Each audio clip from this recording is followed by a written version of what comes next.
Guard Vessel 5901 within the vicinity waters of Sabina Shoal.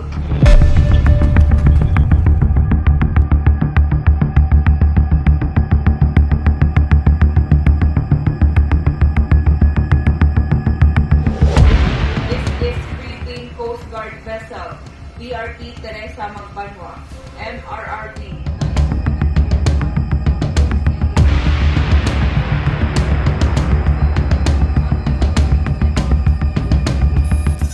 You are sailing within the Philippine Exclusive Economic Zone.